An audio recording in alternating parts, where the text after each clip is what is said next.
Boa noite, que bom estar aqui com vocês na casa de Deus e também na sua casa para estudarmos juntos a palavra de Deus.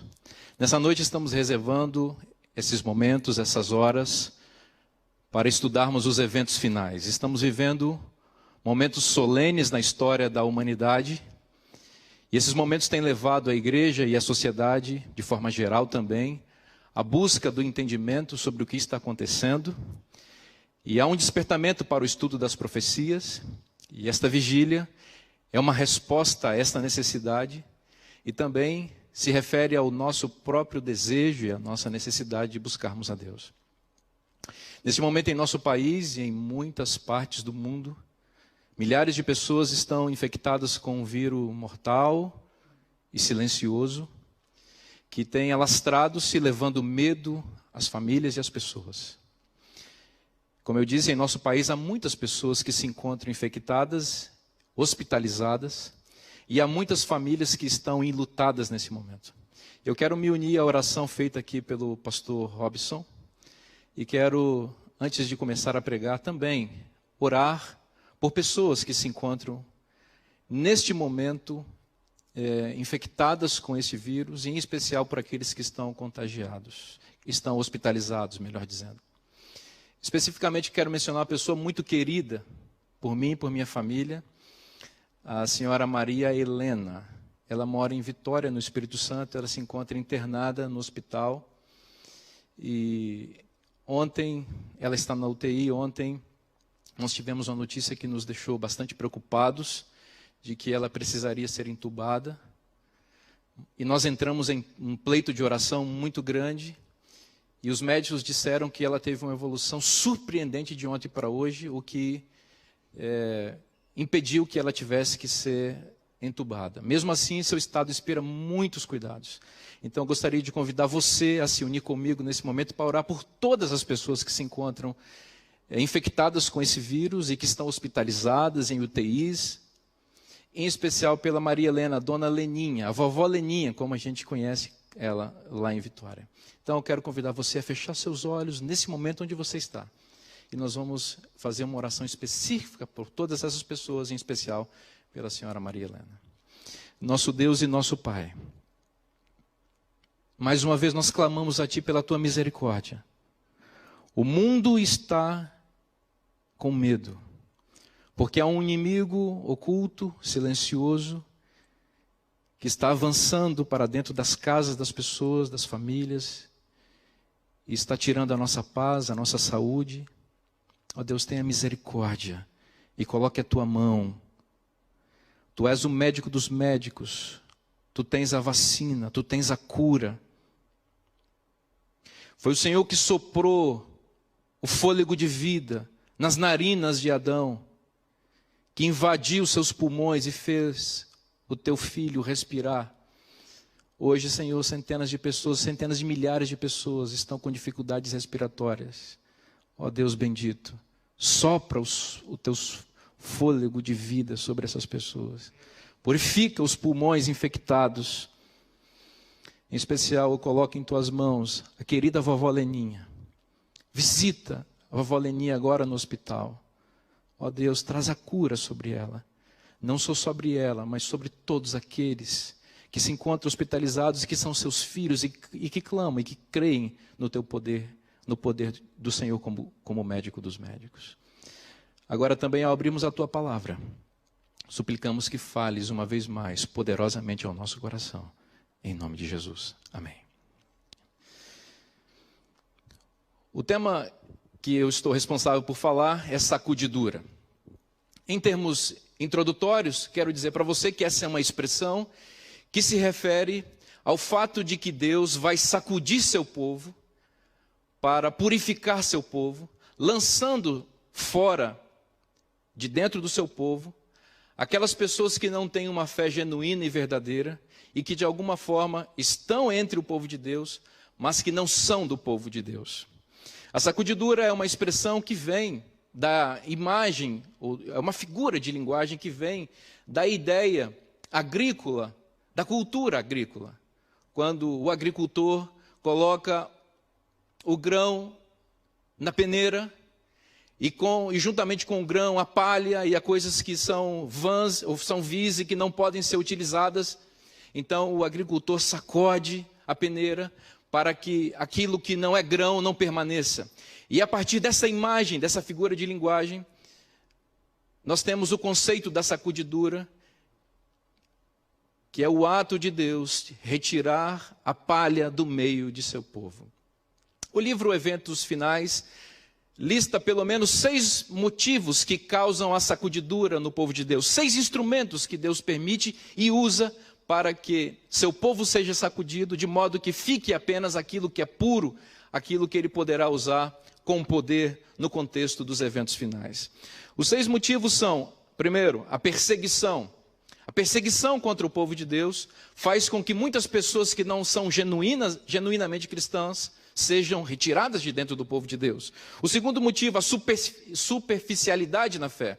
Cristãos que têm uma fé que não é fundamentada nas Escrituras e que não têm profundidade no conhecimento da palavra de Deus e nem vivem os princípios da verdade, essas pessoas também serão sacudidas para fora do povo de Deus. O terceiro motivo são as críticas injustas.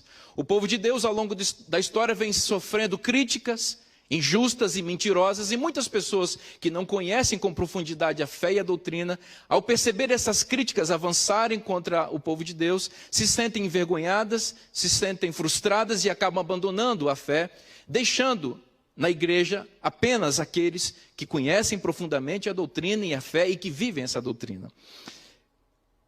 Um quarto motivo, apresentado pelo livro Eventos Finais, são as falsas doutrinas. Então, heresias, interpretações errôneas das Escrituras, às vezes, invadem ou ameaçam o povo de Deus, e algumas pessoas que não conhecem a palavra de Deus, quando veem essas falsas doutrinas, alguns se associam a elas, e depois percebem o mal que fizeram e acabam se frustrando também e abandonando a igreja de Deus. Falsas doutrinas são um dos motivos que faz com que as pessoas abandonem a igreja de Deus, permitindo que a igreja de Deus fique mais unificada e purificada. Um quinto motivo, a rejeição ao dom profético. A não assimilação e a não crença no dom profético, no espírito de profecia, faz com que muitos abandonem o barco. E o sexto motivo, não necessariamente nesta ordem, aparece lá no livro. Um sexto motivo, e nele quero me deter nesta noite, para que haja a sacudidura entre nós, é uma reação ao testemunho positivo à igreja de Laodiceia, que se encontra registrado no livro de Apocalipse, capítulo 3. Como este motivo é um dos mais centrais e um dos mais importantes, é nele que nós vamos nos concentrar. Nesta noite eu convido você a abrir a palavra de Deus em Apocalipse, capítulo 3, e ler comigo o que se encontra a partir do versículo 14. Apocalipse 3, 14 em diante diz: Ao anjo da igreja em Laodiceia escreve: Estas coisas diz o Amém, a testemunha fiel e verdadeira, o princípio da criação de Deus. Conheço as tuas obras, que nem és frio nem quente. Quem dera fosses frio ou quente.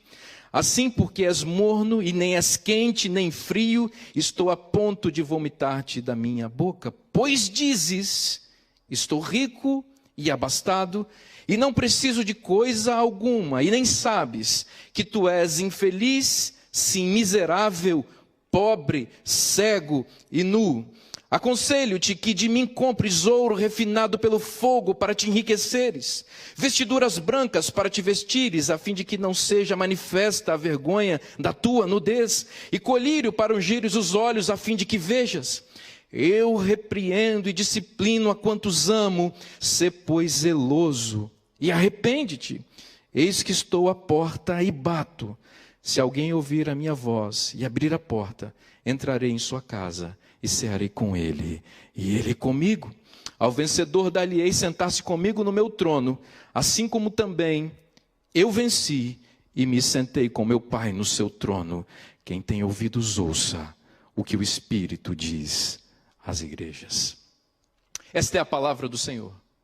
É este texto, segundo o livro Eventos Finais, o causador primordial da sacudidura, que vai limpar o povo de Deus da palha e vai permitir que haja um povo remanescente, fiel e puro, que poderá receber a chuva serôdia e com poder proclamará a última mensagem de advertência à terra. A sacudidura é um processo e é um evento ao mesmo tempo. É um processo porque ela já começou e ela vem acontecendo ao longo dos anos à medida que essas causas que mencionei aqui no início, elas vão ocorrendo. Mas ela também é um evento porque a sacudidura, ela vai encontrar seu ponto culminante, o seu auge, quando surgir o decreto dominical. Esta lei que violará a consciência das pessoas e que imporá uma religião ou uma postura religiosa, fará com que alguns professos cristãos, temendo por sua própria vida e temendo por sua subsistência, renunciem à fé, abandonem a igreja e se associem às fileiras da besta ou das bestas e do dragão. Porém, o povo remanescente de Deus, fincado na doutrina e na fé, cheio do Espírito Santo, fortalecido pela esperança nas profecias e na palavra de Deus, permanece fiel e se mantém de pé quando o mundo se ajoelhar diante da imagem da besta. Portanto, a sacudidura é um processo, porque está acontecendo ao longo dos anos, e é um evento, porque vai encontrar seu ponto culminante quando ocorrer o decreto dominical. Este texto de Apocalipse 3, ele, como eu disse, é um dos principais motivos para causar a sacudidura, e eu quero meditar com vocês em alguns pontos dele. Veja o que diz o versículo 14, aliás, o versículo 14 mesmo, quando Jesus, que é o autor dessa carta, o autor dessa mensagem, ele se identifica, ele diz: eu sou o Amém, a testemunha fiel e verdadeira, o princípio da criação de Deus. Com essas expressões, Jesus assume seu papel de verdadeiro, assume seu papel de onisciente, assume seu papel de palavra poderosa que gera vida. Jesus assume seu papel de conhecimento profundo a respeito da nossa vida e da nossa condição. Quando ele diz, eu sou o Amém, ele diz, a minha palavra deve ser confirmada. Quando ele diz, eu sou a testemunha fiel e verdadeira, ele está dizendo, eu vi coisas, eu vejo coisas e pronuncio um testemunho que é verdade, que é verdadeiro e que deve ser digno de confiança. E você deveria ouvir. Quando ele diz, eu sou o princípio da criação de Deus, ele está se referindo ao princípio fundador da vida ou da existência no universo. Todas as coisas vieram à existência pelo intercurso da palavra poderosa de Jesus Cristo. A palavra de Jesus invadiu o caos desse mundo e gerou vida aqui. Diz o Gênesis, e disse Deus, haja luz. E houve luz, porque quando Deus fala, o que não existe vem à existência. Então, quando Jesus remonta ou se refere a esse poder, o poder da palavra, ele está dizendo, o que eu vou falar aqui é poderoso e sacudirá a sua vida, sacudirá a igreja. O que eu vou falar hoje tem potencial de mudar a rota da sua vida, de mover seu destino. Se você prestar atenção no que esse texto tem a dizer, porque esse texto foi escrito e pronunciado pela palavra poderosa de Deus, o princípio da criação. Esse texto vai purificar sua vida e vai purificar a igreja. É assim que Jesus se apresenta com a carta que muda os rumos da igreja. Ele diz no versículo 15, conheço as tuas obras. Jesus sabe quem é você. Ele sabe não só o que você faz, mas o que você é. Ele conhece os motivos mais profundos do seu coração. Ele não faz uma análise superficial sobre você, baseado na epiderme, nas aparências, naquilo que você revela nos seus relacionamentos sociais. Jesus conhece você por dentro. Por isso ele tem poder. Por isso ele pode diagnosticar a sua condição e dar a você o remédio certo para livrar você deste vírus, dessa pandemia chamada pecado que infectou o mundo e que vem tirando a nossa capacidade de respirar o ar puro do céu. Eu conheço você. E ele diz, conheço as tuas obras, que nem és frio e nem quente. Quem dera fosses frio ou quente. Aqui nós temos uma imagem interessante. Quem dera fosses frio ou quente.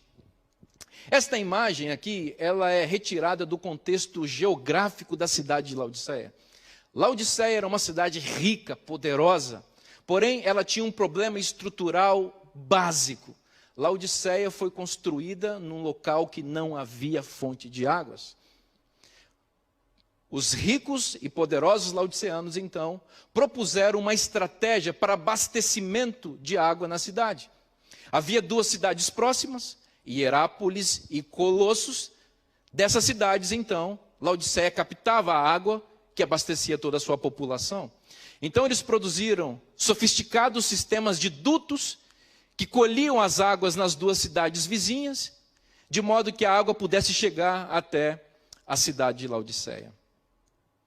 Porém, havia um problema. A água não chegava em Laodiceia do jeito que saía de Hierápolis e de Colossos. Hierápolis era uma cidade conhecida por suas águas termais, águas quentes. E naquele contexto, as águas quentes de Hierápolis eram consideradas águas que curavam, águas terapêuticas. Hierápolis era uma espécie de cidade de termas que atraía os endinheirados do mundo inteiro para curar suas feridas, suas doenças, nas supostas águas curativas quentes de Hierápolis. Então a água saía quentinha de Hierápolis, entrava nos dutos que canalizavam essa água até Laodiceia, e um fenômeno estranho ocorria no processo, estranho, mas ao mesmo tempo esperado e natural. A água que saía quente chegava morna em Laodiceia. Laodiceia também captava água gelada para consumo, para beber, de Colossos. E a água saía geladinha das fontes lá de Colossos. E ela ficava morna quando chegava a Laodiceia. Observe que o texto identifica um problema com a igreja de Laodiceia, e esse problema ele é ilustrado a partir de uma realidade contextual e geográfica da cidade de Laodiceia. Conheço as tuas obras, que nem és frio e nem és quente. Eu confesso que fiquei um pouco impressionado com esse texto quando me deparei com ele logo no início, quando comecei a estudá-lo, especialmente porque as interpretações tradicionais a respeito desse texto eram mais ou menos a seguinte: olha, ser quente é coisa boa, mas ser frio é coisa ruim. Correto? A princípio. E a explicação era: o cristão quente é o cristão fervoroso, e o cristão frio é o cristão que morreu na fé. Porém, à luz do contexto de Laodiceia, a gente percebe que essa interpretação não parece a melhor. A água quente, sim, é coisa boa. Representa uma religião viva, uma religião que cura as necessidades espirituais mais profundas da alma. Muitas pessoas procuram a fé e a igreja doentes, cancerosas espiritualmente, e vêm em busca de nossos cultos, de nossas igrejas, em busca de cura para os problemas mais profundos da existência. Imaginando que a igreja tem uma fonte que jorra para a vida eterna, que poderá curar aquilo que as faz morrer espiritualmente. Porém, diz que Laodiceia não era nem quente, nem fria. E o texto na sequência diz assim, Deus dizendo: quem dera fosses frio ou quente. E eu fiquei pensando, mas será mesmo que Deus gostaria que eu fosse frio? Frio não é uma coisa ruim? Mas à luz do contexto da cidade a gente entende que ser frio aqui se refere a coisa boa, porque é água para matar sede, é água gelada. O problema de Laodiceia não é que ela é fria no sentido negativo. O problema de Laodiceia é que ela não é fria no sentido positivo. Ela não provê a água que mata a sede existencial daqueles que a procuram. Ela tem água, mas tem água morna. O problema de Laodiceia não é que ela é fria. O problema de Laodiceia é que ela é morna. Você sabe que a água morna tem pelo menos 2 propósitos. Eu me lembro da minha avó falando quando eu era criança, quando a gente tinha algum problema estomacal, ela dizia: você está enjoado? Morna uma água e bebe. Por que, vó? Porque a água morna ajuda a vomitar. Bota para fora o que você tem aí que não deveria estar aí dentro. Segundo motivo, ou segundo propósito de uma água morna, é relaxar. Coisa boa é você chegar em casa depois de um dia de trabalho, cansado, e poder ligar o chuveiro na água morna e relaxar. Água morna, portanto, ajuda a vomitar, conforme a indicação da minha avózinha, e ajuda a relaxar. Veja que é exatamente isso que o texto parece indicar que está acontecendo com Laodiceia. Laodiceia tem água espiritual para oferecer às pessoas, mas não é água quente que cura as enfermidades espirituais daqueles que a procuram, nem água fria que mata a sede espiritual das pessoas, mas é uma água morna que causa náuseas em Deus, e é uma água morna que faz as pessoas relaxarem em sua condição pecaminosa. As pessoas nos procuram querendo salvação, e o que nós oferecemos para elas é um cristianismo muitas vezes mais ou menos. Nós viralizamos uma religião que não se aprofunda nos recônditos mais amplos da alma, e nós vamos criando uma sensação de que nós podemos ser cristãos médios, quando a expectativa e o desejo de Deus é que nós sejamos cristãos profundos, tanto em conhecimento da palavra de Deus, quanto em vivência desses ensinos. As pessoas vêm cancerosas espirituais aqui, e nós oferecemos água morna para elas, dizemos: relaxa, fica tranquila, curte o louvor. Não precisa ser tão radical assim, calma. É todo mundo assim mesmo, é todo mundo pecador, e somos todos pecadores, é verdade. Mas minimizamos o poder da influência do Espírito Santo que avança sobre nossa vida, sob nossa permissão, para retirar as impurezas do pecado e nos purificar dele, limpar nossa vida, para limpar também a igreja.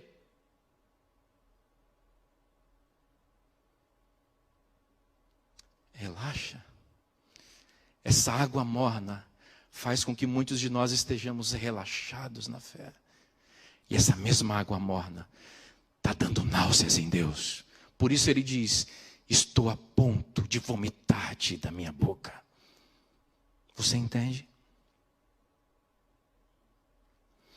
O texto segue dizendo: assim, porque és morno, e nem és quente, nem frio, estou a ponto de vomitar-te da minha boca.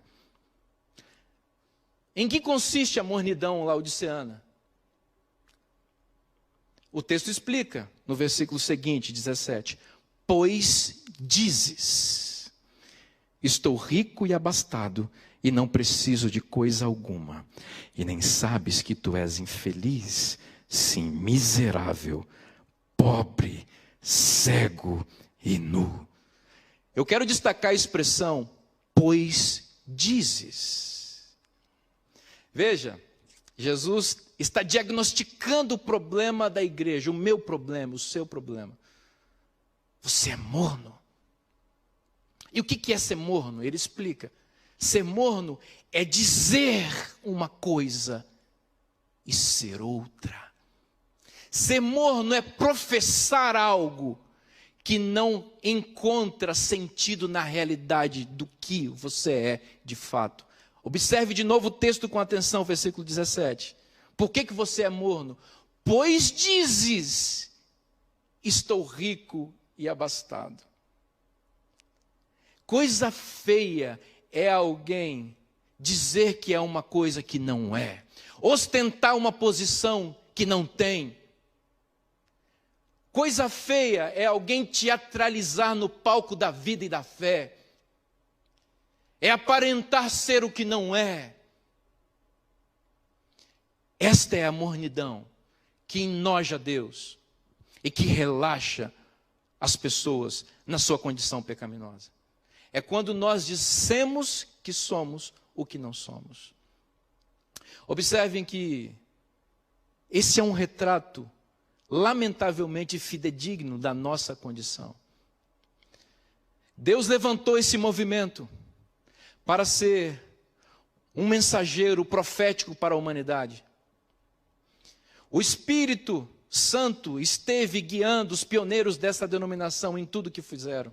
Movidos por um senso de urgência, esse movimento se estabeleceu para anunciar a breve volta de Jesus e levou essas pessoas a uma vida de santidade plena no sentido humano dessa expressão. Levou essas pessoas a doarem tudo que tinham e tudo que eram para essa causa, porque criam na breve volta de Jesus.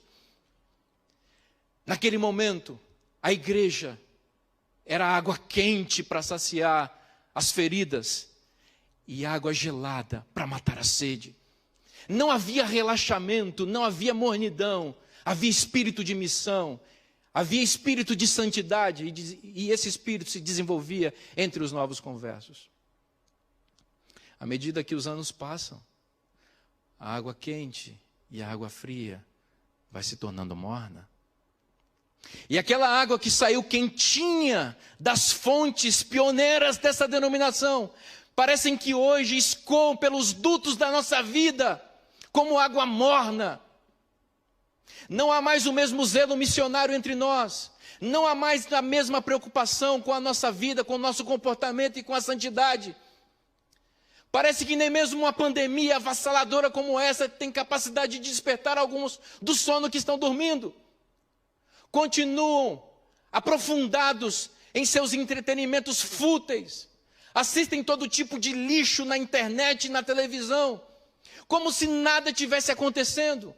O mundo se despertando para as profecias e muitos de nós dormindo, imaginando que está tudo bem, relaxando em nosso berço esplêndido.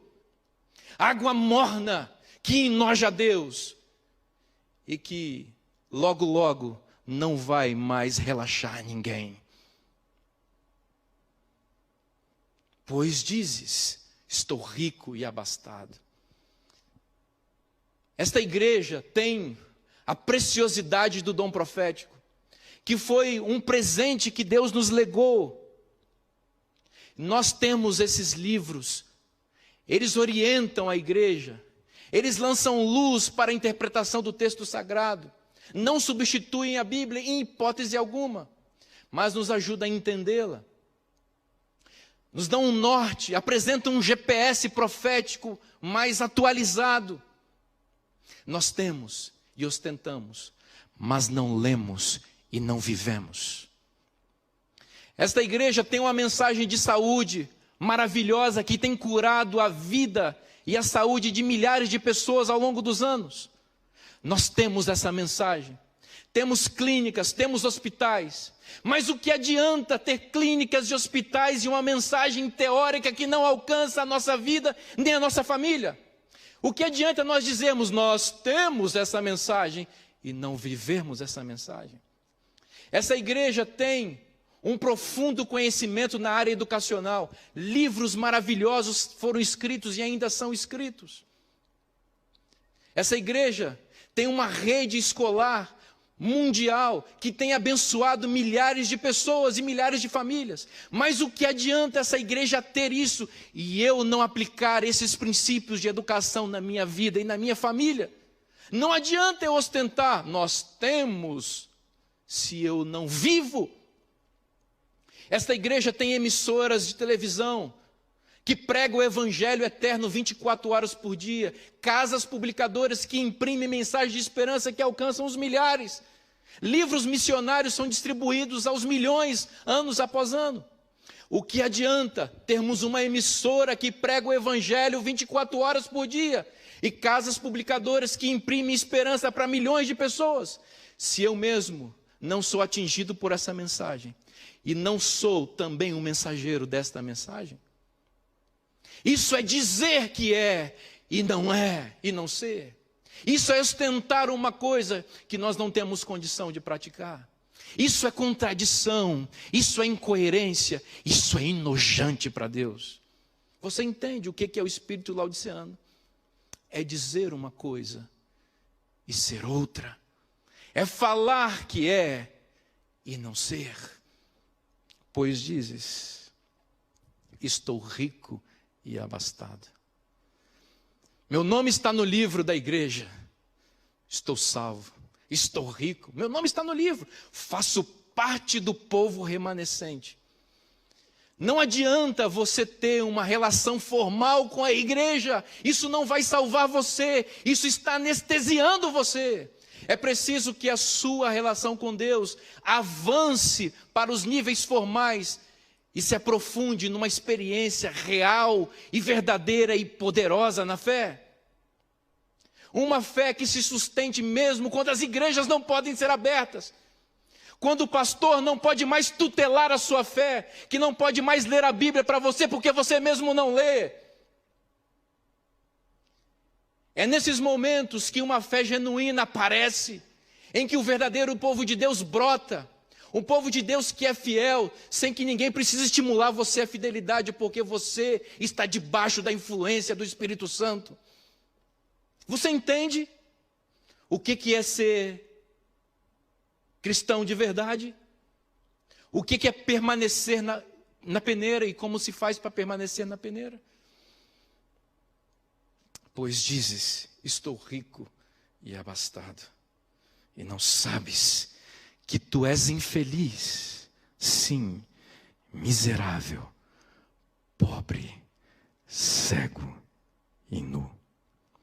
Versículo 18 diz assim: aconselho-te que de mim compres ouro refinado para te enriqueceres, vestiduras brancas para te vestires, a fim de que não seja manifesta a vergonha da tua nudez, e colírio para ungires os olhos, a fim de que vejas.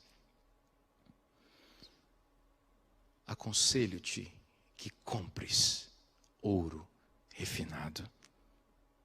Comprar com quê? Com que dinheiro espiritual você vai comprar? Você vai comprar com o dinheiro espiritual que foi depositado na sua conta por meio do sacrifício expiatório de Jesus Cristo na cruz do Calvário e que está sendo aplicado hoje para você no santuário celestial, no Santíssimo do Templo. É com essa moeda que você compra aquilo que te salva. Logo, é uma moeda que lhe foi dada gratuitamente, que está à sua disposição. E você pode acessá-la pela fé. Você pode invadir pela fé e respeitosamente o santuário celestial pelo novo e vivo caminho que foi aberto por Cristo. E ali depositar sua vida diante do altar e dizer: Senhor, eu sou morno.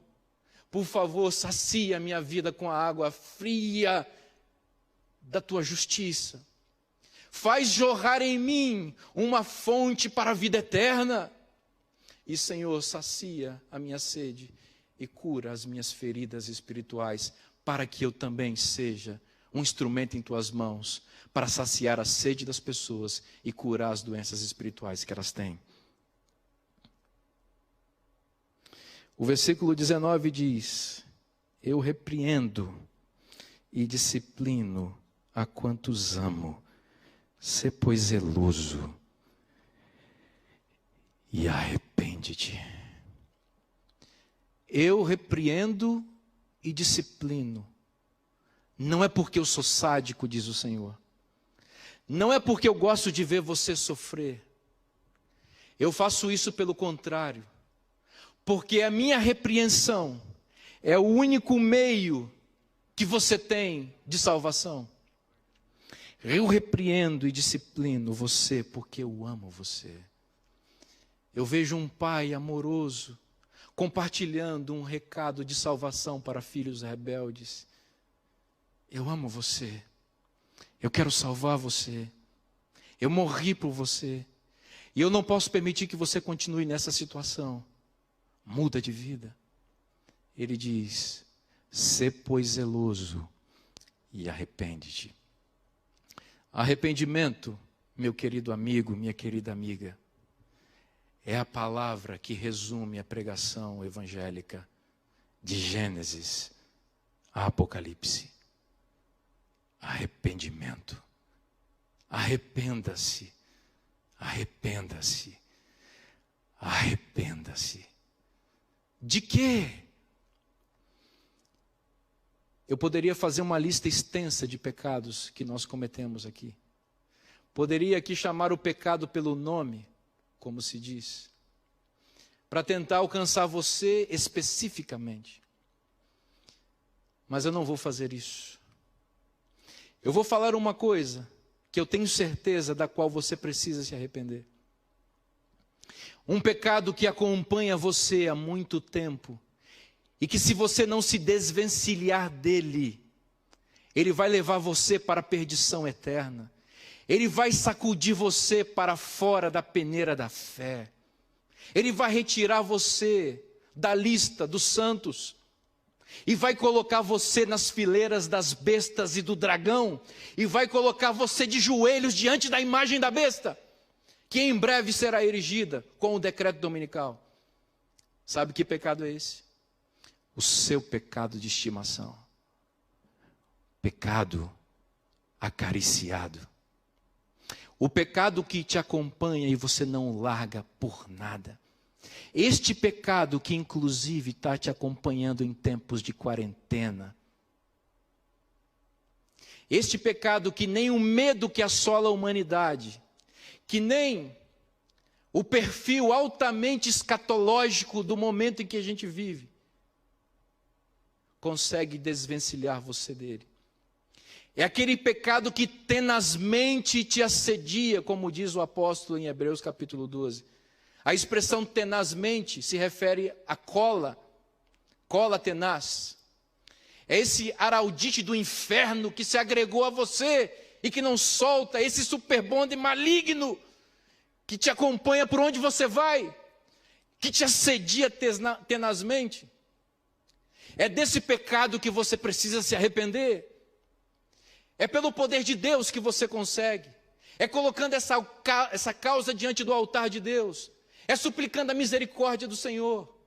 É rejeitando sua condição morna que te faz relaxar, como se dissesse: eu tenho esse pecado, mas Jesus me ama mesmo, eu sou tão bonitinho, tão querido, e Ele não vai me tirar do céu. Afinal de contas, o céu não vai ser um lugar bom se eu não estiver lá. Você está morno, tomando água morna, relaxando com água morna e enojando a Deus. É hora de você, pela graça e pelo poder de Deus, dizer: eu não quero mais esse pecado na minha vida. Porque eu quero permanecer na peneira. Eu não quero ser sacudido. Eu não quero ir para fora. Eu quero ficar de pé quando todos se ajoelharem diante da imagem da besta. Versículo 20, Jesus diz: eis que estou à porta e bato. Se alguém ouvir a minha voz e abrir a porta, entrarei em sua casa e cearei com ele e ele comigo. Esse texto é lindo, mas ao mesmo tempo retrata uma situação patética. Jesus é o chefe do banquete. É Ele que providenciou o banquete espiritual com o qual nós nos regalamos na fé. É Ele que nos deu o dom profético, é Ele que nos deu as instituições, é Ele que nos deu essa mensagem com a qual nós nos engordamos nesse banquete extraordinário. Só que em algum momento da nossa trajetória nós fechamos a porta do banquete e deixamos o dono do banquete de fora. Isso é patético, isso é trágico. E aqui diz o texto que o dono do banquete está assim, deixa eu entrar. Eu quero entrar. E a gente diz assim: olha, nós somos o povo remanescente. Nós guardamos os mandamentos de Deus e temos a fé em Jesus. E temos o testemunho de Jesus. Está vendo aí? Jesus está batendo a nossa porta. Ele não bate a porta de qualquer denominação, ele bate a nossa. Porque nós temos o testemunho de Jesus. Olha, ele está batendo. E quando as batidas ficam mais insistentes e mais intensas, nós pensamos: nossa, Jesus está um pouco nervoso, nós precisamos domesticar um pouco mais esse Jesus. E aí a gente vai ali e coloca um envelope de dízimo debaixo da porta para dizer: Jesus, calma um pouquinho, nós estamos aqui fica aí batendo a nossa porta. Quando as batidas ficam mais intensas e a gente tem um pouquinho de saudade de Jesus, a gente se contenta em olhar pelo buraco da fechadura e ver Jesus do lado de fora da porta. Quando a experiência que a igreja precisa ter e nós como indivíduos precisamos é escancarar a porta do nosso coração e da igreja para que Cristo entre no banquete, sente à cabeceira da mesa e presida esse banquete, determinando o que come, o que não come, o que veste, o que não veste, o que faz, o que deixa de fazer. Não adianta ter Cristo à porta, Cristo precisa entrar e Ele só entra se nós permitirmos. Por isso Ele gentilmente bate a porta. Eis que estou à porta e bato. Se alguém ouvir a minha voz e abrir a porta, entrarei em sua casa, cearei com ele e ele comigo.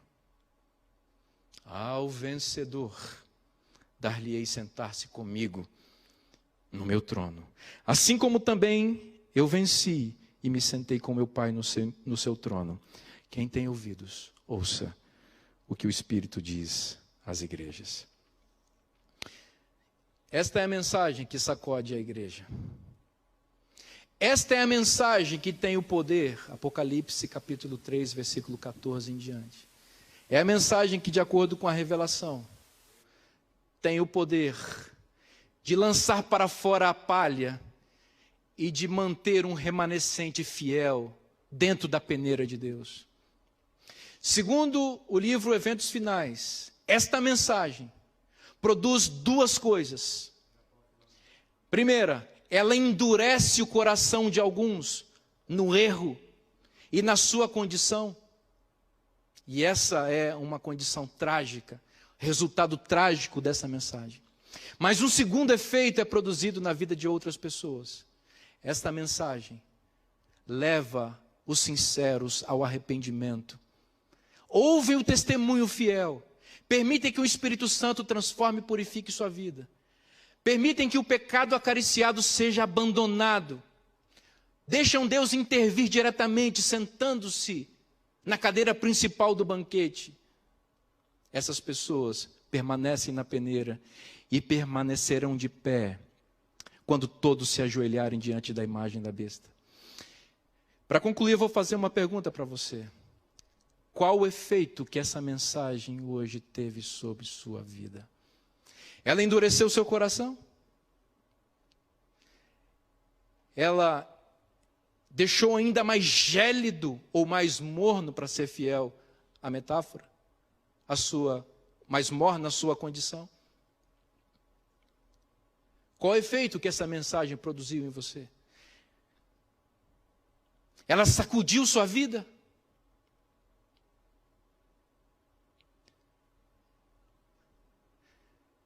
Essa mensagem te deixou mais morno? Ou ela fluiu para dentro de você como água viva que saciou sua sede e começou a sarar suas feridas espirituais? Esse poder está na mensagem, mas está também em sua decisão. Jesus está à porta, está batendo. Abre hoje. Ouça seu conselho. Permita que Ele dirija e presida a sua vida. Assimile seus valores, os valores do reino de Deus, para que você se torne um vencedor e se sente no trono, como Jesus já se sentou. Esta é uma mensagem do Espírito Santo para você. Se você tem ouvido, ouça e permita que esta mensagem transforme sua vida e que não tire você de dentro do povo remanescente de Deus.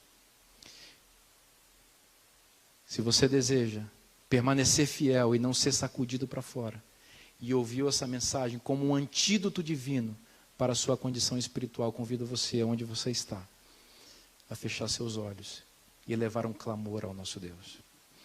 Nosso Deus e nosso Pai, nós ouvimos o Teu conselho nesta noite. Ele é duro, Ele é severo, Ele arregimenta as profundezas da nossa alma. Porque Ele invade a nossa existência e desnuda quem nós somos, porque Tu nos conheces. Conhece as nossas obras, os nossos motivos. Sabes das nossas contradições, pois dizemos que somos o que não somos. Ostentamos uma condição que não merecemos. Ó Deus bendito, nos perdoa por isso. Sacia nossa vida com a água fria, gelada, que sai do Teu trono. E cura as nossas enfermidades espirituais com o bálsamo de Gileade, água quente que cura e transforma. Não queremos ficar relaxados numa condição pecaminosa ou na condição pecaminosa que estamos. Queremos transformação, porque não queremos ser sacudidos, queremos permanecer ao Teu lado. Quando o mundo se ajoelhar diante da imagem da besta, nós ficaremos de pé, fiéis à Tua palavra. Nós te pedimos essas bênçãos, em nome de Jesus. Amém.